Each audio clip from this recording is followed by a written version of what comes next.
Welcome to We Flew Off the Page. I'm Muhammad 7, and I'm here to do my very favorite thing in the world, talk to great songwriters about how they do what they do. Each episode, we'll dive into the little details of two of my guests' songs, which I will play for you. The songwriter has chosen one of their songs, and I have agonized over and selected the other from their catalog of wonderful music. This episode's brought to you by the President of the United States. Who is the President of the United States, you ask? Well, it's you. We, the people of this podcast, have elected you to be president because of your integrity, your razor-sharp intellect, and your great ideas. The world is a mess. We're all going to organize around you to change it. Thank you for accepting this difficult and thankless job. We all appreciate you. So congratulations, you are the 47th President of the United States of America, whether you're tuning in from Decatur, or Dayton, or Detroit. I can't wait to see what you'll do with this beautiful, broken country of ours. And I want to thank you for sponsoring this episode of We Flew Off the Page. Speaking of hope and change, we used to buy an artist's album for $15 or $20. Now $10 a month gets you every album ever made through streaming. How does that math work? Well, it doesn't. It means that all music is now basically free, and independent artists are having to find other ways to make a living. For many of us, that includes crowdfunding in an odd and wonderful land called Patreon. If you like what I do on the podcast and on records, you can consider supporting my work for as little as $1 a month. You can find my Patreon at patreon.com/Muhammad7, which is in the show notes. And my guest today also has a wonderful Patreon, which you should check out. I'll put that in the show notes as well.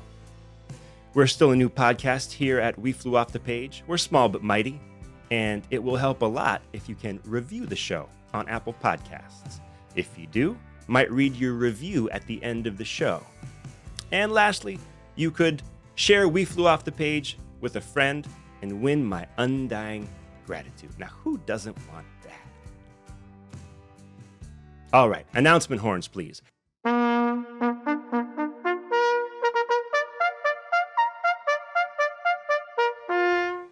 My guest today is Kendl Winter, primarily known primarily known as one half of the American duo The Lowest Pair. Kendl is also a prolific collaborator and solo artist. Arkansas-born, Kendl has honed her distinctive blend of country, bluegrass, and lo-fi indie folk. In the late 2000s, as a member of folk punk band The Pasties, followed by stints throughout the next decade as part of bands like bluegrass quartet Blackberry Bushes, Americana duo Southern Skies, indie rock outfit It's All Gotta Go, and the aforementioned duo The Lowest Pair. A multi-instrumentalist best known for her banjo playing, Kendl has recorded several well-received solo albums for Olympia's K Records, including 2013's It Can Be Done, before joining the roster of Team Love Records, where she put out her 2018 album, Stumbler's Business. Her newest album is a collection of banjo instrumentals titled Banjo Mantras, and is hot off the presses, ready for your ears. Kendl Winter, welcome to We Flew Off the Page. Thank you for having me. And thanks for joining me for a cup of coffee today. What kind of coffee are you drinking over there? I'm pretty sure this is the Mind and Body blend from the co-op. My housemate works at the co-op, and she kind of brings home whatever's on sale this month. But yeah, it's delicious. I have some oat milk in it.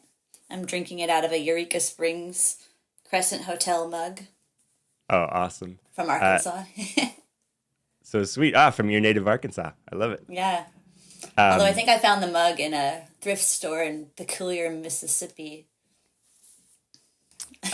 One of the great treats of being a touring artist is the country's worth of thrift stores is at your fingertips, huh? Truly, yes.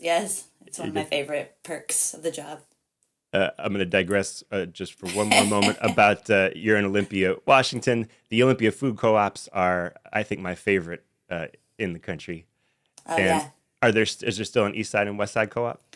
There is, and they're both still, they're small but mighty, and that's a huge reason I moved to Olympia, just the access to yummy delicious local food and thoughtful food. So great. I'm overdue for a visit.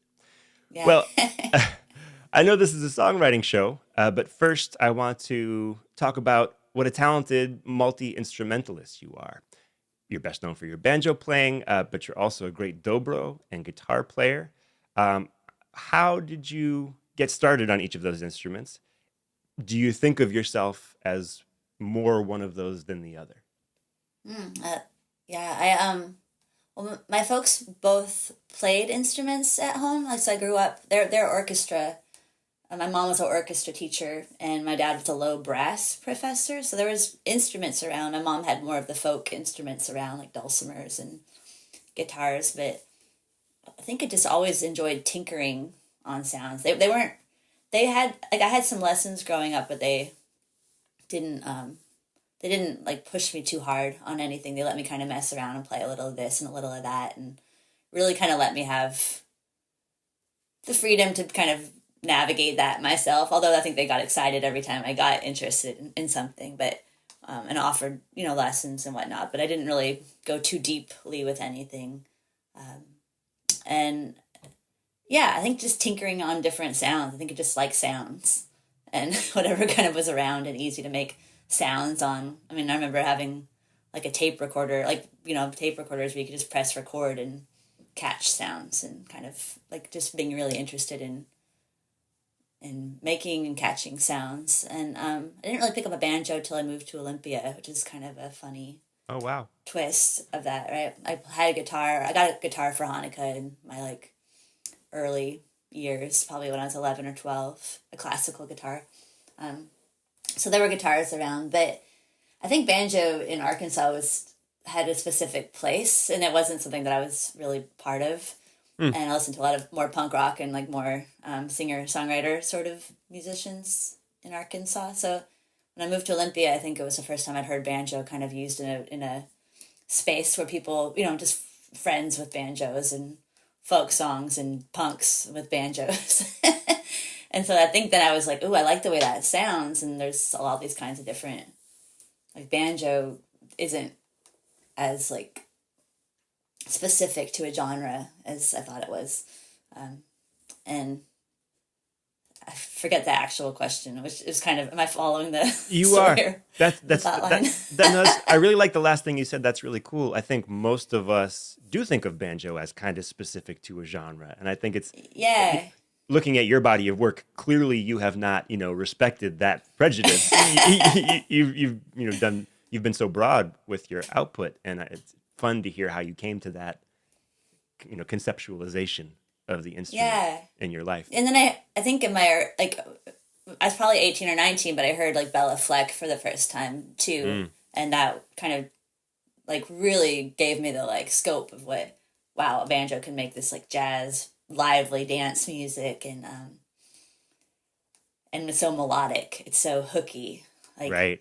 And so it's kind of funny. I don't think I really had any interest in bluegrass until I had interest in the banjo. And then I think the like foundation for like 3-finger banjo is Scruggs. Like it's so, it is bluegrass, and it's a good anchor to like kind of get your fingers moving around. But I do think I kind of came into the bluegrass that way. And same with old time music. I kind of came into it, maybe didn't listen to it as much as I enjoyed learning the instrument and the traditions around it. And then it blossoms, and then suddenly, your mind gets blown, and it's so cool, and it's trancey. And old time's a little more trancey than bluegrass. But, yeah, so dabbled a lot. I don't play that much dobro. I have like years where I'm like slide guitar. I just went on tour with Charlie Parr for a few weeks. He's so amazing, and oh yeah, and wow. It was just heart opening, and he's such a Zen hobo with like such skill on the instrument. And I definitely came home and like only played slide guitar last week, or like rattled around and made trash can sounds and tried to be him. That makes sense. So I just have like, I'll just get blown away for a while onto an instrument, and that's all I do. And so yeah, I don't think I've one more than the other. Not really so much dobro, a lot of guitar and a lot of banjo. fun to hear about your sort of investigative, experimental kind of leanings. That's a lot of fun. I also like what you said about "I like sounds." I think that should be the next Kendl Winter T-shirt. On the back, it should say "I like sounds" in huge letters. Yeah. What happens when you do this with this sound? Uh Yeah. huh. It's a great quality in a songwriter and a music maker. What's it like writing songs on each of those instruments? Do you always write on banjo? Do you rotate through instruments as you're writing? Yeah. I don't know what I do. They kind of go back and forth. At this point, since I have a little bit more vocabulary on both of them, I can take the same. If I get caught, if I'm in a song, in the middle of a song, I can switch. I can switch the tuning. I can switch the instrument. I can just. I'm kind of like my bandmate is more like I wrote it like this. This is how it goes, and I'm more like I'm writing it, and I'm gonna try it in every tuning on every instrument until I find where I land. Wow. And I can kind of be a little exhausting, I think, in that for myself even, but especially because like my voice is really unique and specific, and I feel like it sits.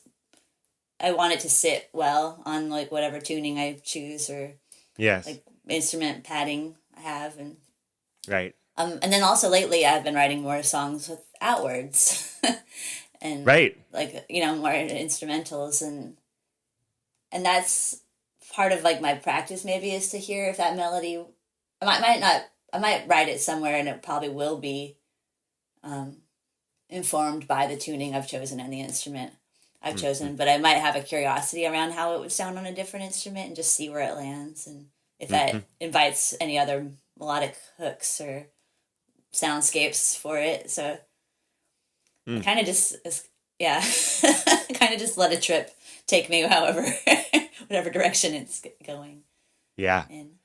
Yeah. Oh, so about your voice is so unique and specific, and I really like your voice. Oh, thank Um, you. Thank you. mhm.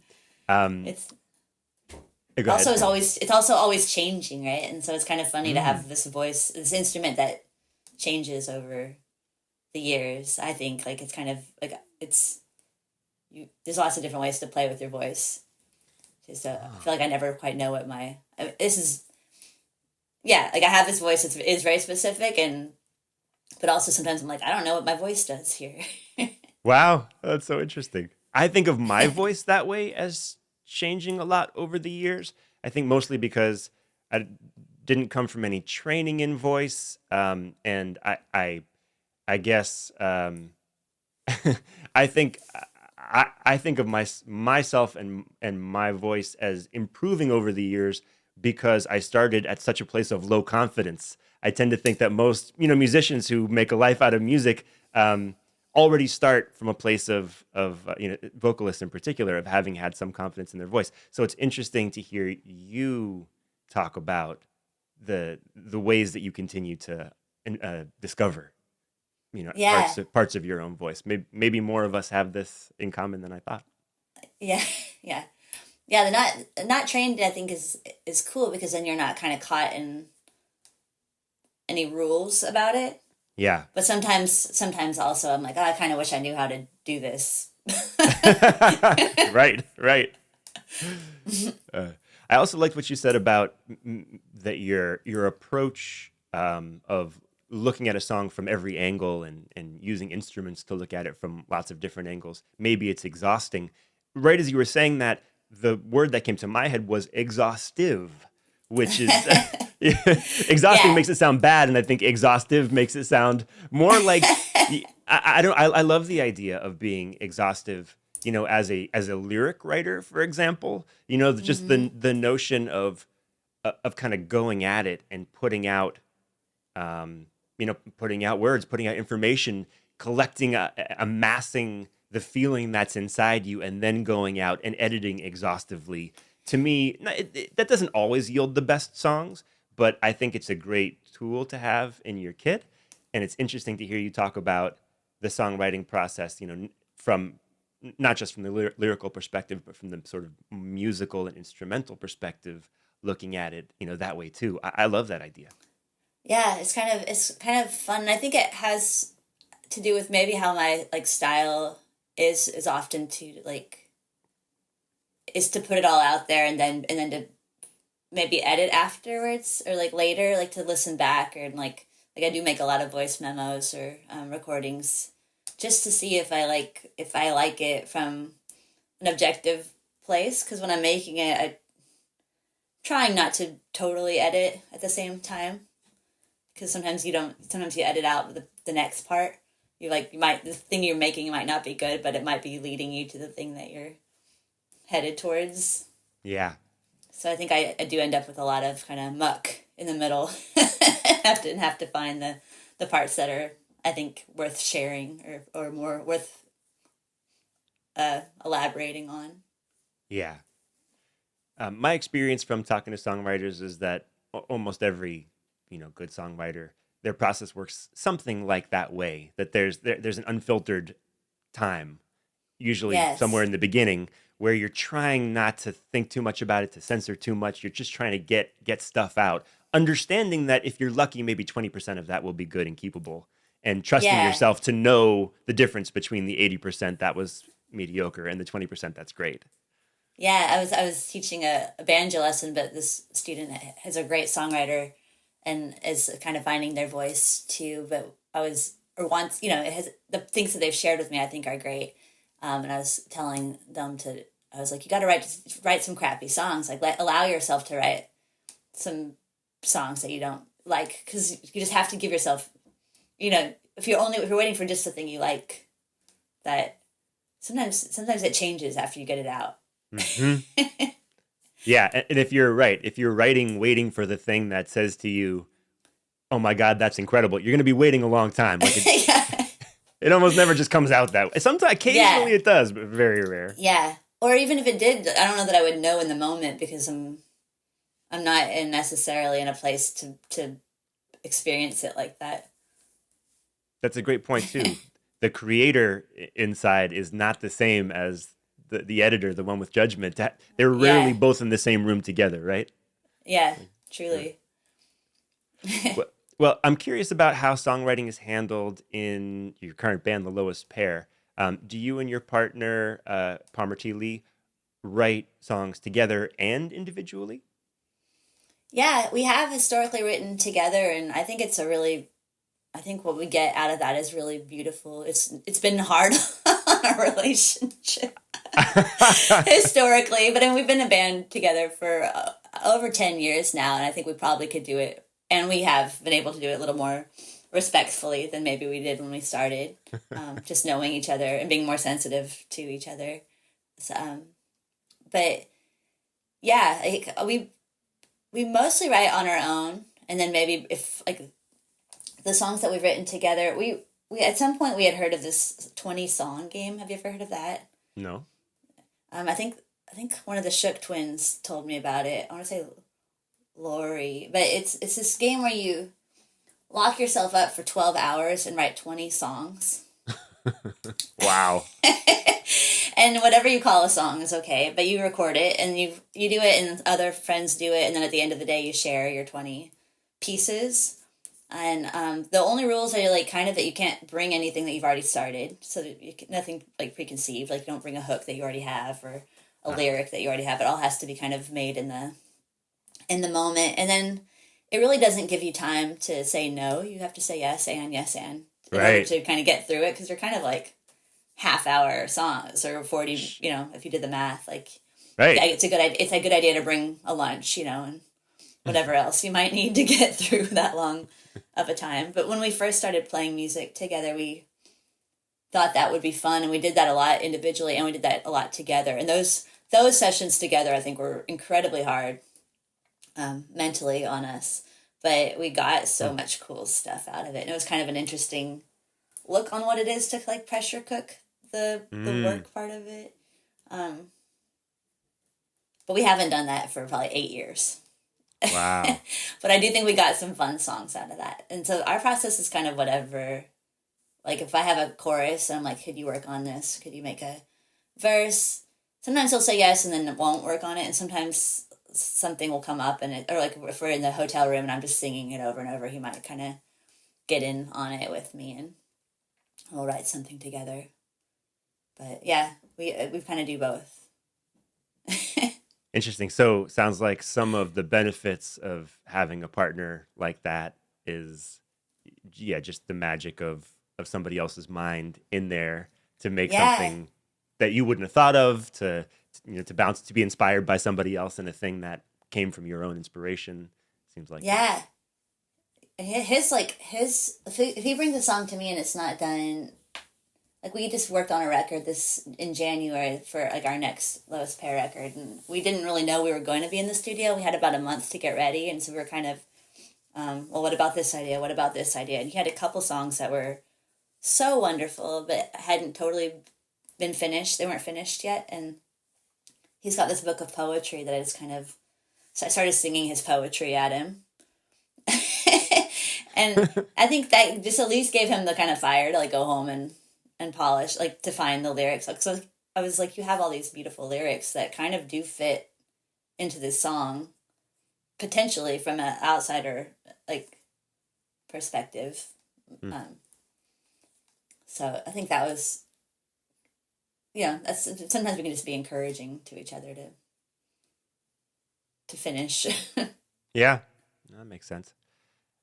Sounds like you also have seen the hard edge of songwriting collaboration, where things Yeah. get tricky and sticky. And I don't mean to delve into anything more personal than you want to share, but any advice or thoughts about when you're working with somebody, pitfalls, ways to avoid pitfalls that sounds like you've made progress there. Yeah, I think like we all have different rhythms and like momentum with our ideas. Like I'm kind of like hummingbird energy, where I'm just like idea, idea, idea, idea. Like even the way I said, like if I have a song, I might try it in five different ways. Just to I'm want to look at it from every angle. Right. Um, and other people like maybe I don't have that like they're just trying to get one idea out, and I think it's really frustrating for someone that's has an idea but isn't formed yet to have like somebody that like is spitting off. There's like they almost need like this the some sort of sacred space to like form their ideas so that they can so that they have their voices heard. But like I think the different tempos can be challenging. So I think just space. I think like let's have this. I think a lot of generosity, a lot of yes and when you're writing with Mm, somebody, because I think mm, like no's can hurt so much more. sure. Or depending on the rapport you have with somebody, whether you're in that relationship with that person that you can say don't like it and it doesn't cut. I think this and that relationship can be different even with the same person depending on the mood and the day. I think just being really gentle and kind of maybe. Sorry, I feel like I'm talking very.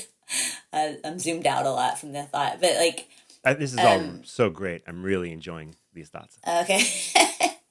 um, I think maybe my goal would be to have a connection with the human versus to get the best song. And Oh, that's so great. Wow. Yeah. and I think the song would happen maybe over time that I think ultimately would also end up being better songs. Right. I love this. What's your priority here? Is your priority to have some song that's going to be a hit song, or is your priority the connection that you have with this person and what the thing that blossoms? Isn't that ultimately probably going to yield the most interesting result? Yeah, hopefully. I think yeah, just kind of eye on the which prize or how you're navigating the goal. That's so interesting and so smart. That might I not be a Nashville answer, but you probably, yeah, but that might be a sustainability with your bandmate answer. totally. I also liked how the way you talked about it. You talked about the rhythm of it, and you talked about the build of it. These are things that we think about when we think about a song in those terms. It's fun to think about songwriting in those terms, the rhythm of songwriting and the build Yeah. of your creative process. I love that mirror. Yeah, and spaciousness. Like I'm kind of like Mm, I when I get an idea, I want to like go go go go go and like see it through. Especially because I think they're fleeting, and I don't think right. like I'm very like capture it now. It has to happen now. And my bandmate is way more. He's just a different. He operates very differently, like it's over time differently, and we can clash there. But I value that his like I think his piece of it is valuable. It's who he is. You know, it's what Sure. it's how he makes beautiful art, and it is beautiful art. So I've seen the like seen it through enough times to recognize that it's important. Well, thanks for that cool snippet of your that partnership and your work life. Really fun to learn from you about those things. Well, now we'll listen to our first song of yours, which is the one you've chosen, and it's "When They Dance, the Mountain Shakes" from your 2016 album "Fern Girl and Iceman," that again you made with bandmate Palmer T. Lee as the lowest pair. One,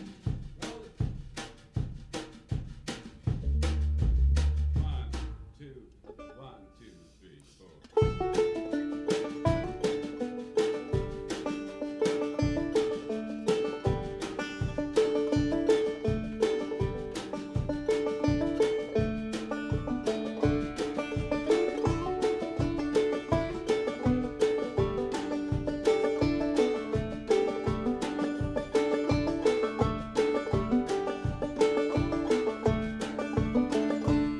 Well, the girls I mean are not refined. They don't take Jack and Jill's of mine. They don't apologize for breath. I wanna be like them on the other side. I thought love could conquer me, but I fight back, apparently. I push, I pull, I buck and bite. Don't get it right till the other side. You fly with transparent ease, wings of wax and willow trees. You relax when it gets too hot, and you wait to weep to the other side. While I fly down the rabbit holes, somersaults and do-si-dos, wings of every page I wrote, anecdote till the other side.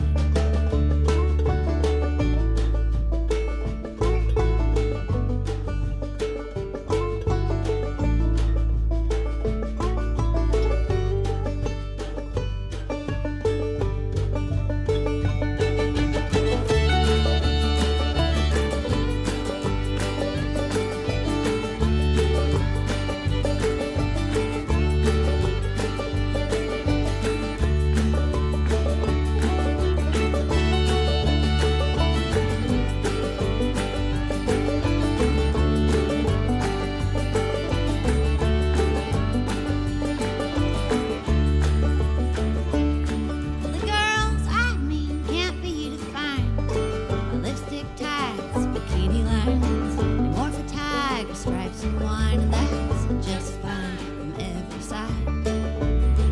They whisper some things in my ear, tickle all the fur in there.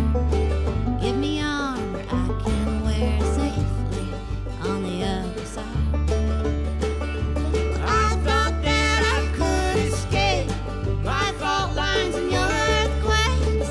Rocks rebound, they ricochet, they don't come out smooth to the other side.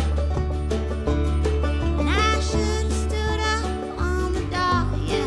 Should have swung my fists and fought. In hindsight, I overshot, but didn't understand till the other side.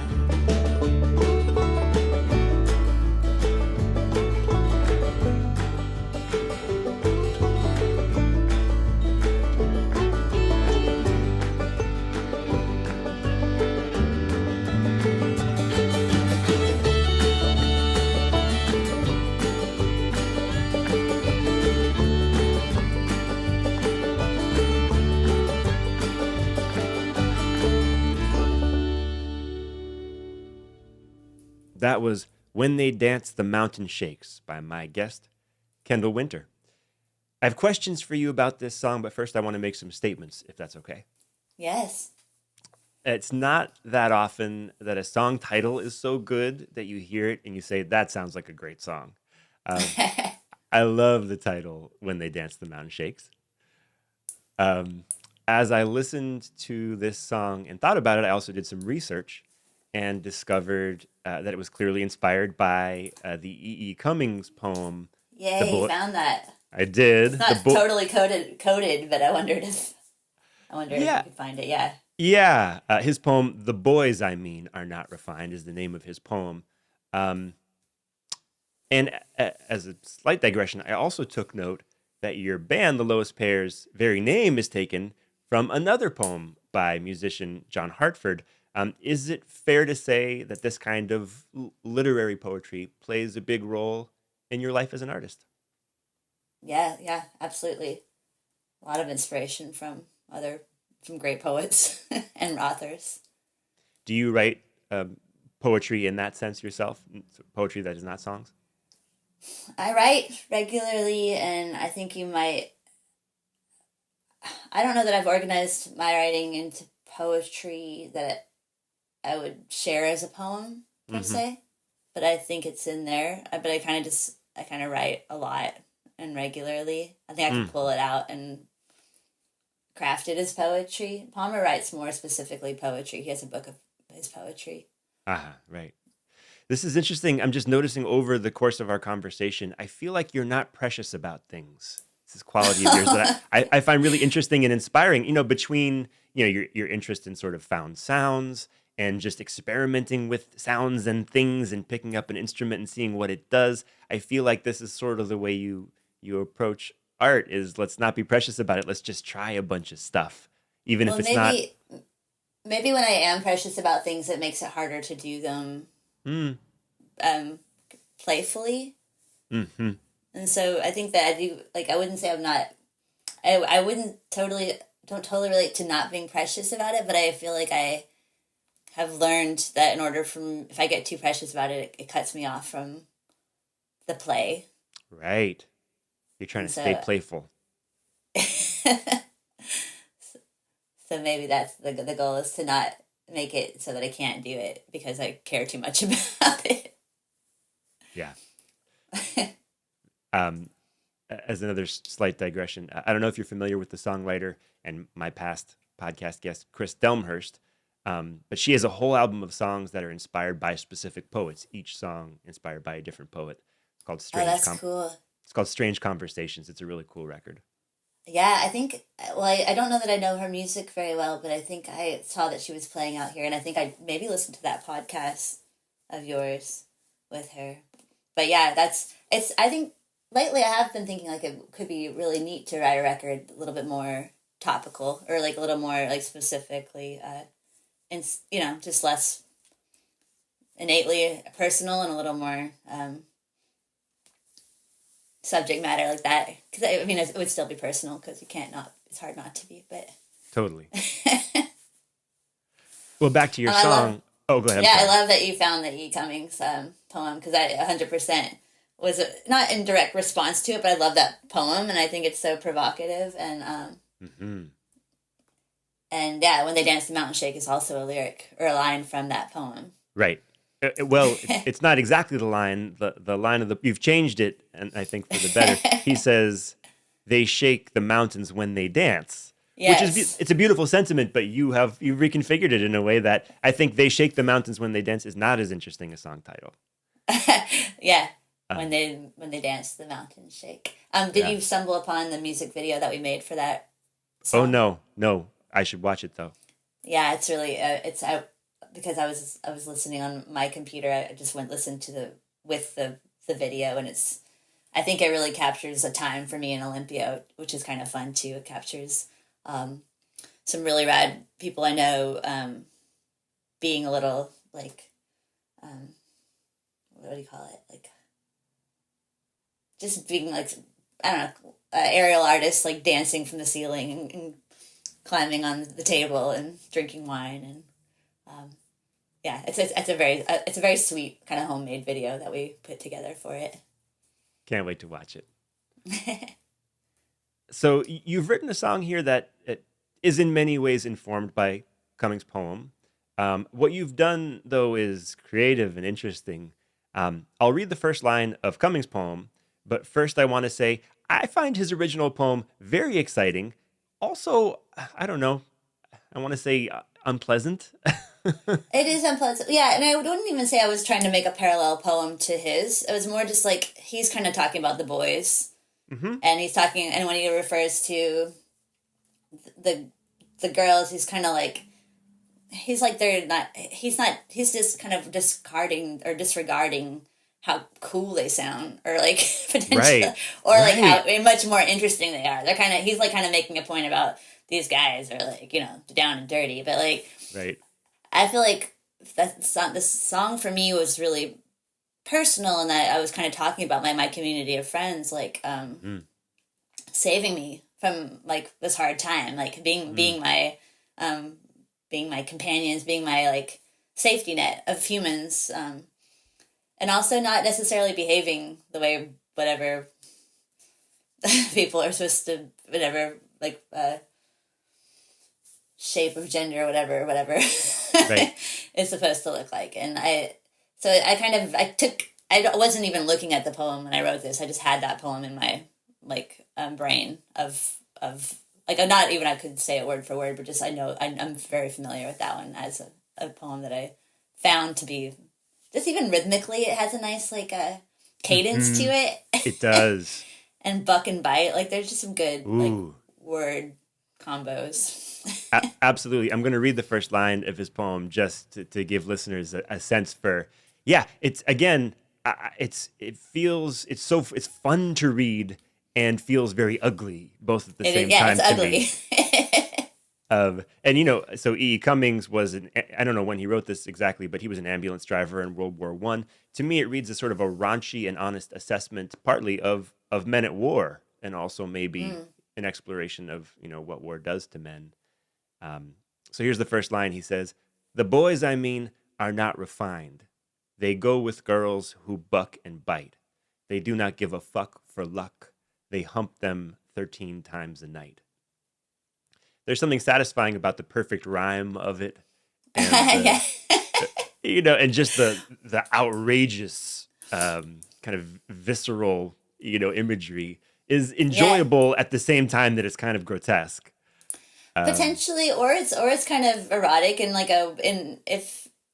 this is a little, I'm not sure how much I want to say on a podcast, but I don't know, like 13 times, that's a big night.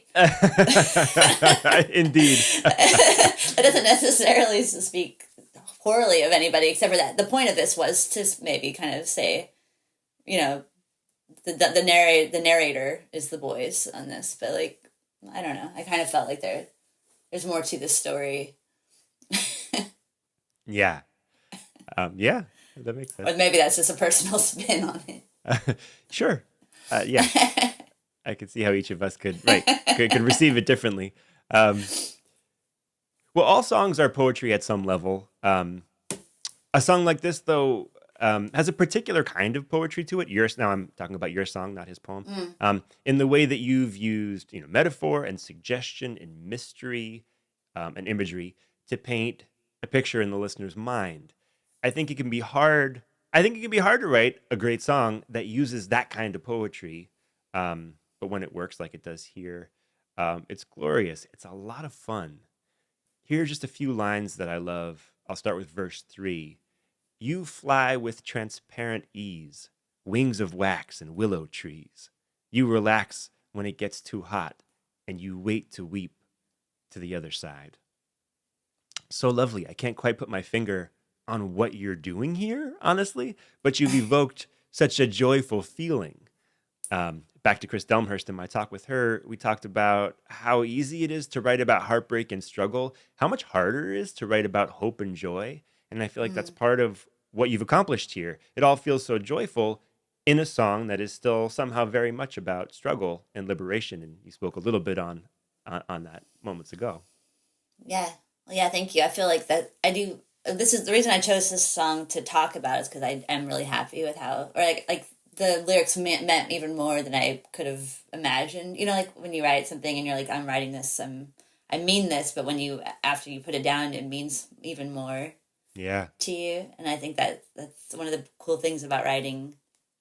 Sometimes you don't know what you're saying till you go back to it and feel something after you wrote it, and you're like, oh, this somehow blossomed a little bit like larger than whatever I was imagining at first. But you relax when it gets too hot. I feel like really happy with that line because it really caught a thing that I think is hard to say, a characteristic of somebody that actually is doing okay when it gets hard. Like, or like when you want potentially to be literal about it, but like if you when things are hard, you kind of want someone to be freaking out. And if you relax when it gets too hot, like it's just like a whole characteristic, right? Interesting. I don't totally follow. It's actually, that's the one line out of those sort of 4 parts of the verse that I think I didn't. It was, to me, the least remarkable one. So interesting to me to hear that one meant so much to you. So you're saying that when you have somebody who's sort of in there with you during a hard time, that it meant something to you to have somebody who could sort of be relaxed about the struggle. Or I found it maybe just to be describing their characteristic, not so much like how it meant to me, but to, like different people handle stress differently. Maybe it's like, and I feel like that caught the person I was talking about. Well, that's really interesting. Another verse I want to highlight is verse 6. They whisper something in my ear, tickle all the fur in there. Give me armor I can wear safely to the other side. They whisper something in my ear, tickle all the fur in there is so funny and wonderful. Yeah. Well, they whisper some things. Oh, some things. I'm sorry. No, that's right. Some things. Right. Whisper some things because in my ear. Because you've heard the phrase "whisper sweet nothings." Yes. Which is, I like the idea of there being like a substance to it, and then the fur is also another E. Cummings reference to other peach fuzz fur references in other poems. I think he does some very erotic kind of beauty with talking about the peach fuzz. Yeah. In a different poem altogether. So it's maybe a little more of a nod to that. But yeah, but your ears are furry. I didn't catch that, but I love it, and I'm glad you corrected me about some things, because I did absolutely note that it is not that they whisper something, but they whisper some things, and I didn't. It's funny. I think innately I understood that it was a reference to whispering sweet nothings, but my mind didn't totally process. I'm so glad you called that out. These are some of the little things in songwriting that I love this so much. You did a thing here that really meant something to me, and I didn't even totally know why. I think this whole song, there's lots of that in this, and it's part of what's so interesting about it to me. So yeah, they whisper some things in my ear. Yeah, tickle all the fur in there. It's like somehow I wasn't sure what you meant, but I totally know what you meant. It sort of felt like it transformed you into an animal woman, which delighted me. I love that. and honestly, I'm really kind of superstitious, or like, I don't know about, like, I don't love the line for line, like telling you what it is, because I like that you have your own interpretation of it. You know what I mean? Like, I think that I don't even necessarily want everyone to hear it the way I hear it. Totally. Okay, do you want me to stop talking about them things line for line, because I could stop? No, I'm open to it, but I mean, I'm just saying, like, this is a line, this is a song I felt okay about doing that with, because I think it's fun. Sure. But I often with songs feel like it's like kind of tricky territory, because you don't want to necessarily guide someone on your personal journey with it, unless you do, and that's art. That's that's each artist's choice, I think, to tell you what it's about. But I like that the song is about however you interpreted it, and that's okay. I'm okay with that. I like being an animal. So then the second half of this verse, there's the shift to give me armor I can wear safely on the other side. I like the way the parts together tell me that love and friendship are gifts that both delight and protect us. It's kind of part of why love and friendship are among the most powerful and valuable things. Yes, that's my experience of the verse. Yeah. Yeah, this is very much a friendship poem and a heartbreak, but kind of a both being okay, both being part of the journey. Yeah. All right, I wasn't going to mention this third verse, and it's the second to last one, but upon my just most recent listen moments ago, Yeah. I loved it so. It reminded me, I was like, oh, I think actually this is my favorite one. It's the second to last one where you say, I thought that I could escape my fault lines and your earthquakes, but rocks rebound, they ricochet. They don't come out smooth until the other side. Oh my God, what a verse. I thought that I could escape my fault lines and your earthquakes is great. And then, but rocks rebound, they ricochet is just so full and complex. And also, I love the rhyme of earthquakes and ricochet. It's a great Yeah. and perfect rhyme. Thank you. Oh, what a great verse. Anything to say about that verse? No, I think that captures. I mean, it's like a rock tumbler, the rock tumbler that our lives are. Yeah. I do love the contrasts of. I love it when you can find an opposite or something that relates to each other, and it's a bigger metaphor than maybe even you don't even know what it means, but you do know what it means. You know? Totally. I And like that you brought. I'm a big rock collector. And I always imagine like, well, these beautiful rocks. Imagine if they were smooth. Like imagine like what it would, to put it in a rock tumbler. And I always think of sea glass and just things that are sharp that come out kind of soft after being tumbled for a while. I just bought my wife a rock tumbler. She's obsessed with rocks. And Yes, cool. I love that you brought that up. I hadn't, that hadn't occurred to me. The sort of right. What do rocks? But I thought more about the danger of the rocks in that phrase, and I like thinking about it in this other way that you're talking about, sort of the potential of the rocks in a way. Yeah. Lastly, I want to ask about this convention that you've taken from Cummings. His use of the boys I mean, and your use of the girls I mean. I have guesses about what he's done here and why it's interesting to me and why it's inspired you. I'd love to hear you comment on it first if you have anything to say about it.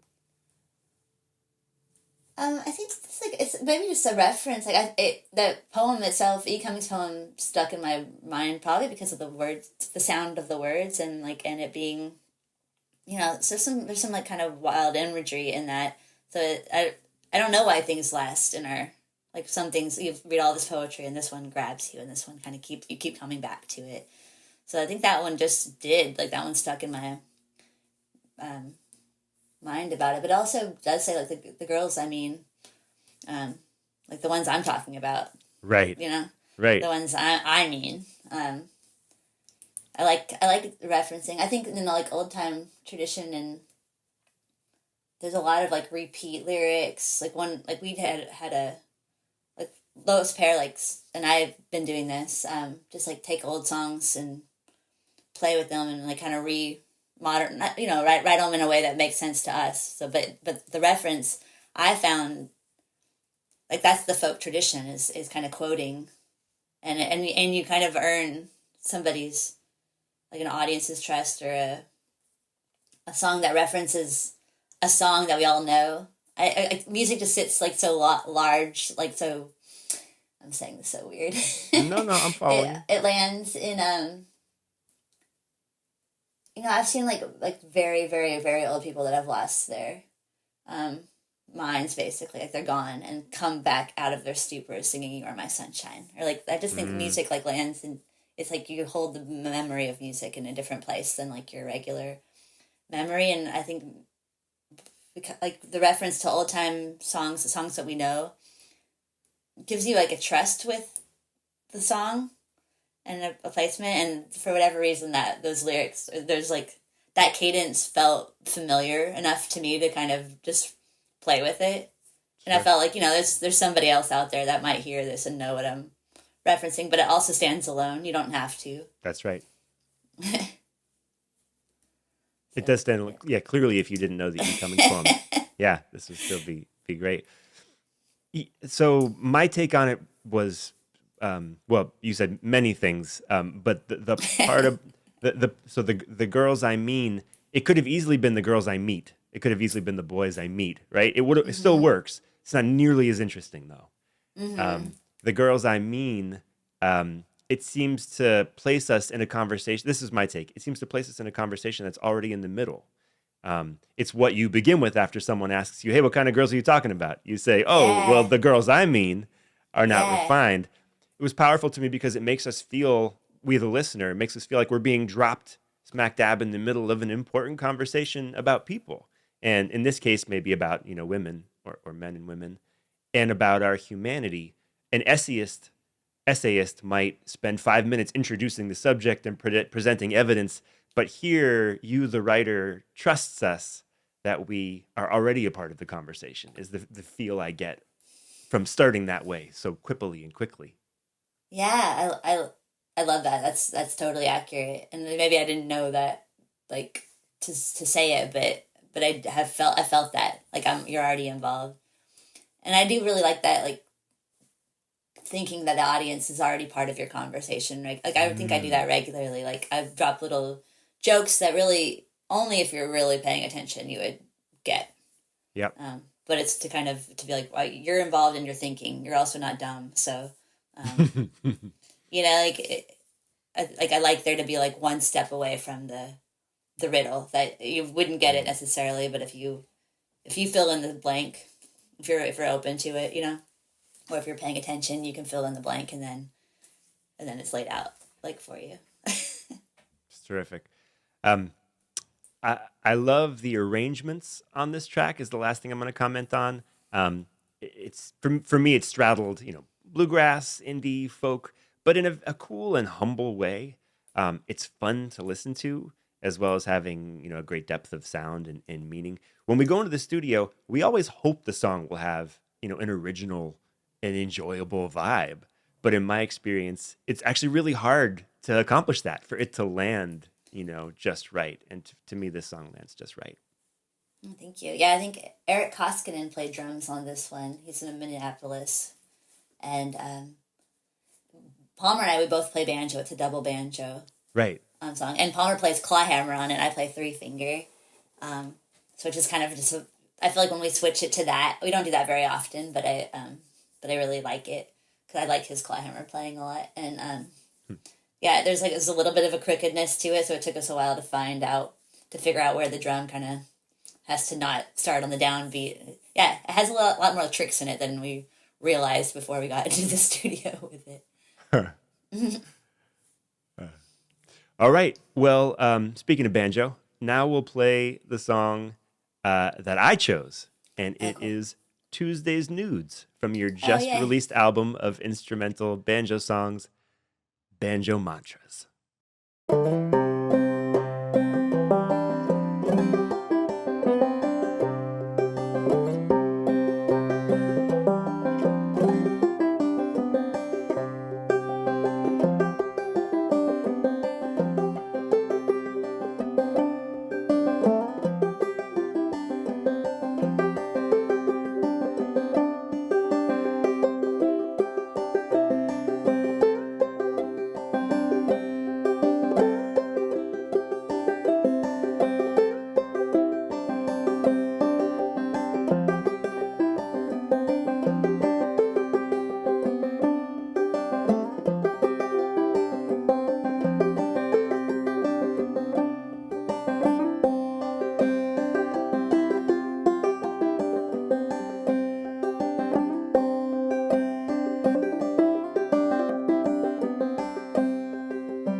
Once again, that was Tuesday's Nudes from Noods.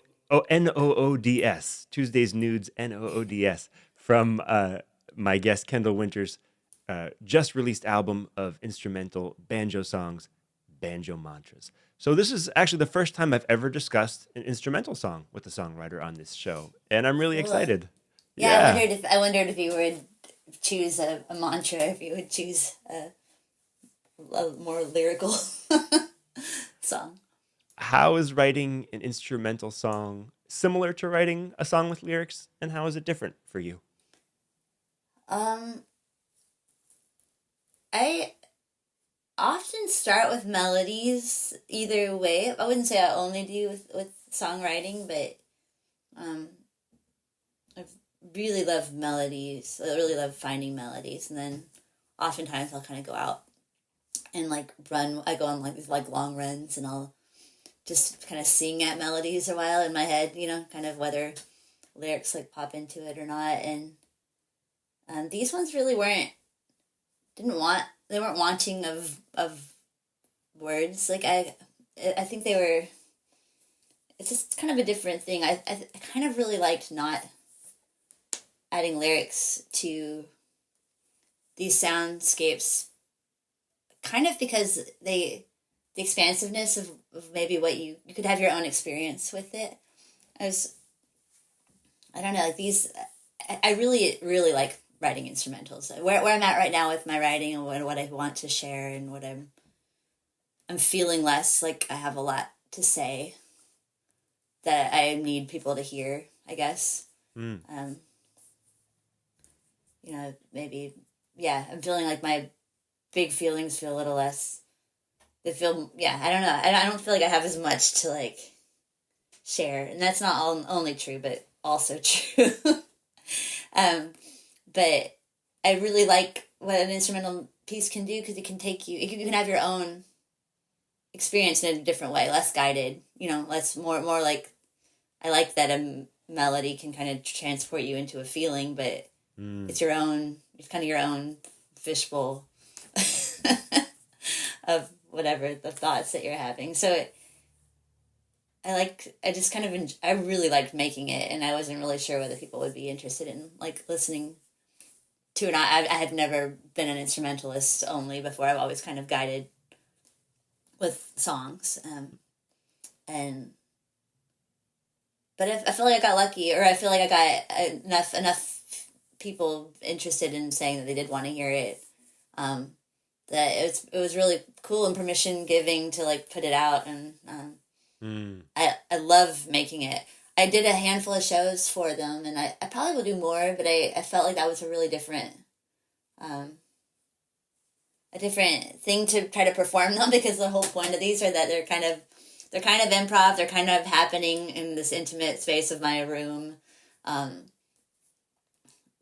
They didn't, like even recording them was more challenging than what I expected it to be, because finding them and just kind of playing with them is easy, but actually starting them and ending them and having them have a on purpose arc was way different than I just hadn't done that. I hadn't kind of, sure. In a song you want these like moments, you want these arcs, and in instrumental you do too. Right. And doing it on purpose was a lot harder than doing it kind of accidentally as I explored it.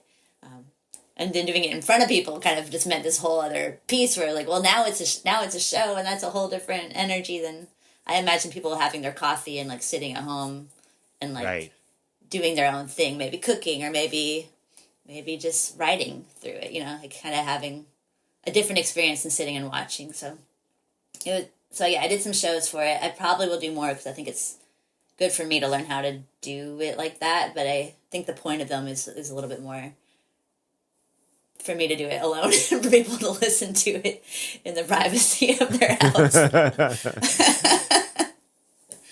It's so interesting. From a performer's perspective, it's great to think about it that way, because there are instrumentalists, all they ever do is play their music for audiences instrumentally. Yeah. That's what they're used to. Right. Yeah. But so different for those of us who the lyrical performance, the story that we're telling through words plays such a big role. in the way Yeah. we connect with the audience. Yeah. Honestly, to me, it sounds terrifying, the notion of playing an entirely instrumental set. But I love that you did it. I know it went over well. They just became a different thing. Like I think that I would want. I mean, obviously, when I'm home and I can do it as many times as I want, and I can kind of fumble and, especially for an actual solo instrument, like, there's just more responsibility I think to doing it in front of somebody and it's really hard to enter that like just that playful unaware like not self-awareness of it like or like not that not being the forefront of it being on it for stage. It's very hard to not be a little bit aware that you're being watched like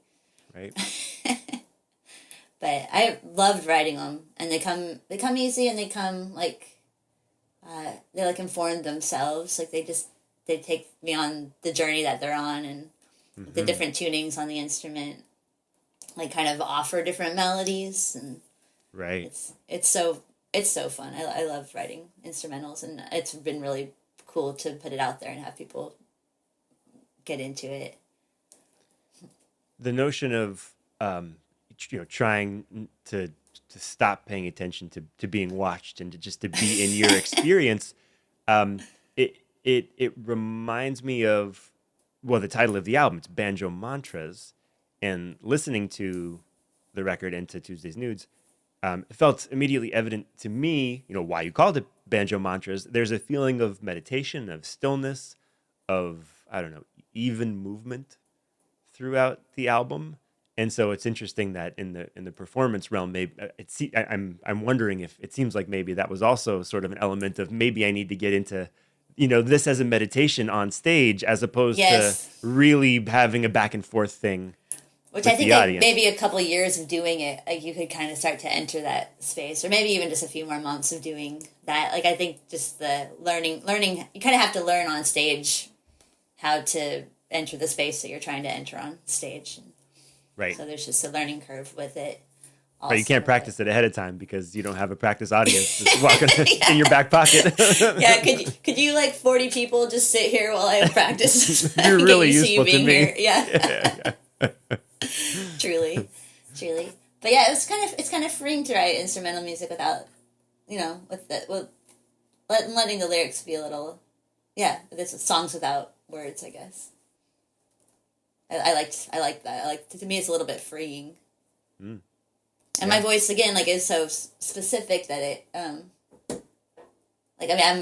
it's what I have, and I'm happy to have it as my instrument, and it's so cool. But it can be kind of polarizing potentially. Like you can't hear my songs without hearing my voice, and it, so it already takes you to a certain place. And I think it's kind of neat to have just this instrument that, like you said, banjo itself already takes some people to a certain place, and that. Some people love that and some people don't. Right. Some people hear banjo and they're already like, well, I don't like this style of music. And they don't even hear what it's doing yet. They just hear the sound of it and they're, it's banjo. It has a whole history and soundscape with it. But it was kind of fun to just take my voice out of it and mess with the sounds that way. Did meditation or spirituality figure into the writing of these songs? Yeah, for sure. I mean, flow states especially. Like the word mantra, I think of for me being like just out of my head and more into the happening. And I think Clawhammer, the style is already very, like I was saying, trancey. And yeah, so in my practices, like I could be like 20 minutes of having just messed around and not had a thought. It's like coming up for air afterwards and feeling like, well, that was good. Like that's kind of what you're looking for in a meditation practice. It's just kind of differently, right? Maybe in a meditation practice, you may be watching your thoughts more to have less thoughts or observing your thoughts. Right. But, so yes, and I feel like none of it's separate from the other. I got to ask about the nudes. I love a song. I love a song title that's both serious and low key funny at the same time. Can you enlighten us, or would you prefer for the nudes to remain a mystery? No, I like the nudes. Like noodling is just a way of just describing like playing, right? So there's the nudes, and yeah, a bunch of friends and I were like we're sending each other nudes, like pictures of noodles, actually, of just like pasta. But it was enjoyable just to send each other fresh nudes, and so yeah, I think exactly. I think it's funny. I think, like you said, like not being precious about it, but being precious about it enough to make a record, you know, but also not being precious about it, like kind of reminding people that like this is just some music. It's a safe place to you know, to see what happens. And Well, lastly, any advice for songwriters who are interested in trying their hand at instrumental songs? And by songwriters, I'm just talking about myself. Can you help me start writing instrumental songs? I feel intimidated. yeah, I mean, I think it's just doing it. It's one note after the other, or a bunch of space between the notes. You know, I think that. Yeah, I mean, I don't know how if you have an instrument in your hand, you spend 20 minutes, you're gonna make some sort of soundscape, and it's kind of about just. I find it fun to like to tinker, and then if I hear something that I don't know where it is, to find it. But also to be listening while I search, and sometimes I stumble upon something else that isn't what I heard at first, but it's cooler. I mean, I think if you're caught in it, I think that open tunings like give you all kinds of fresh pathways on your instrument, like just make it to string it to some sort of open tuning, and then there's like all kinds of melodies even on one string in relation to the other ones, and that's just so cool. I appreciate that. That's great. I, for years, have nuded with open tuning, but have always given up on them. Always felt kind of intimidated, and there's so many artists who write that way, and I hadn't really thought about it as a place as a playground, as a sandbox for myself. Yeah. And I love thinking about it that way. So that's great. Thank you. It's fun. And I mean, you can stumble on all kinds of ideas that way. Even songwriting, even like lyrical ideas too, I think. Well, to finish out the show, we'll each share one cool thing. Some that's piqued your interest, or maybe you've been mildly obsessed with, that you think our listeners might enjoy hearing about. Would you like to go first, or should I? Well, I can tell you about I haven't went full on this, but I've learned about matcha salsa. I was telling you, right? It's like a not MATCHA, but MACHA. I think matcha. It's kind of there's a fermented pepper place in Olympia, Splat is what they're called, that they make it, and it's so delicious. And I was kind of going through a bottle of it, or jar of it a week, so I tried my hands at making it. But it's like oil based, and you saute shallots and garlic, and then you also put a bunch of peppers in, and then also nuts, or seeds. And I've tried putting like an everything bagel mix in it. The San Francisco Street Bakery here will sometimes sell like their shake off of their bagels. And I had a bunch of that, so I put that in there. I put some dried cherries, but it's just a very hot pepper, oil kind of thing that I've been drizzling on things, and it's kind of my favorite little condiment as of late. Damn, it sounds so good. Yeah, there's a bunch of different recipes on the internet for it, but basically you just need oil and a onion or a shallot or garlic, and then a nut or a seed, and then I think a dried fruit. I like a little sweetness in there. Blend them Sure. up, yeah. Saute them and blend them up. Oh, so then you blend them up, and then do you strain the pulp and take the oil out, or do you just eat it with the pulp? I like the drudge, or I like the bottom pieces. I actually like that part and put it all over. But my housemates sometimes just like the oil, so it's all flavorful. I like you get a dried cherry that's spicy now and oily. It's very good. Oh, hell yeah. I would say blend it up small enough that you don't get these huge chunks. But Sounds great to me. that's my one cool thing. I love it. I'm going to try it. Well, my one cool thing this month is Mary Gaucher's new book. It's called Saved by a Song, The Art and Healing Power of Songwriting. Though I came up in the same Boston area open mics at the same time as Mary Gaucher, I don't know her at all. But boy, did this book make me wish I did. I knew she was a great songwriter. Are you familiar with Mary Gaucher? No. What at the time the hit that I was most aware of when I was coming up in the same area with her, she had a song called "Drag Queens and Limousines," which is a great song. I'm trying to remember the name of maybe her most well known song. It's on the tip of my head, and I can't quite remember it. Anyway, she's wonderful, and the book really was riveting from start to finish, both in terms of her human story as an adopted girl and her life as a lesbian and relationships through those lenses, and as an addict, and just the sort of the candor and the honesty, and the generosity and the heart that she brought all around, all sort of surrounding her life as a songwriter. I think it might be the best book about songwriting I've ever read. So, Cool. dear listeners, I'll yeah, read that. yeah. I think you'll love it. Listeners, I think you should run, don't walk, to your nearest local bookstore, grab a copy. And Mary, if you're out there, excuse me, something caught in my throat. Mary, if you're out there listening, I would love to have you on the show and talk about your songs and your book. So hit me up. I'm easy to find. Well, Kendl, what a great pleasure to have you on the show. Yeah, thank you for having me. This is really fun. You can catch Kendl Winter on tour with The Lowest Pair. Find tour dates at thelowestpair.com. For her solo work and the new album, keep an eye on her Instagram, which is @WinterKendl. I'll link to all of this in the show notes. If you want to grab her new record on vinyl, that link is easily accessible through her Instagram.